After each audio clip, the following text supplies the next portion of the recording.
સાહેબ અમારે અહીં અંદર ધાનપુર તાલુકાનું ગઢવેલ ગામ આવેલું છે. એ ગામની અંદર અમારે આવવા જવા માટે કોઈ રસ્તો નથી, કોઈ ડીપ નથી, કોઈ જાતની સગવડ નથી. તો અમારા બાળકોને અહીંથી ટોકરવા કે કંજેટા ભણવા જવા માટે રોજનું પોતેડાને ઉતારી અને મૂકવા જવું પડે ને લેવા જવું પડે. અને બહારથી શિક્ષકોને ભણાવવા આવવા માટે એમને પણ કોઈ ઘણી તકલીફ પડે છે. કોઈ પણ એમની જાતની સગવડ નથી. તો એમને આવવા જવા માટે ડીપ કે નાળા કે રસ્તો બને એવી અમે સરકાર પાસે માંગણી કરીએ છીએ. સરકારને ઘણી ફેર રજૂઆત કરવા છતાં ઓછામાં ઓછી 10 વાર અરજી કરી, મૌખિક રજૂઆત કરી, બધી જ રજૂઆત કરી, પણ એ રજૂઆતને કોઈ અમારું કીધેલું સાંભળવા તૈયાર નથી. અને આજની તારીખે અમને 20 દાડાથી બહુ તકલીફ પડી રહી છે. વરસાદ સતત પડવાને કારણે કોતરવા સતત રહે છે. એટલે અમે આ માંગણી કરીએ છીએ કે અમારું ડીપ અને રસ્તો વહેલી તકે સર્વેયું ગામ લોકોને 10 માણસને ઊભા રાખી અને સર્વેયું કરે અને આ અમારી કામની માંગણીનું આયોજન થાય એવી અમે માંગણી કરી રહ્યા છે ગામ લોકો.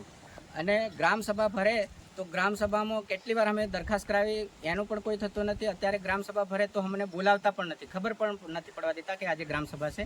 એમની રીતે એ લોકો ભેગા મળી અને જતા રહેશે, કોઈ અમને જાણ કરવામાં આવતી નથી. અને ગ્રામસભા કહે તો અમે કંઈક એમાં ઠરાવવા કંઈ દરખાસ્ત કરીએ ને, અત્યાર સુધી અમને 2 દિવસ પહેલી બી ગ્રામસભાથી તો બી અમને જાણ નથી કરી. એ લોકો જે તલાટીને સરપંચ એમની રીતથી 2-4 માણસો ભેગા કરીને ફોટો પાડીને જતા રહે.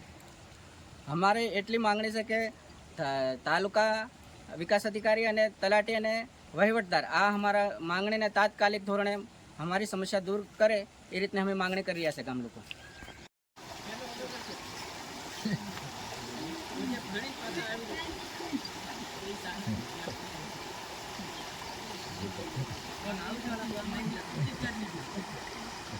નાળા પરથી લખી દો.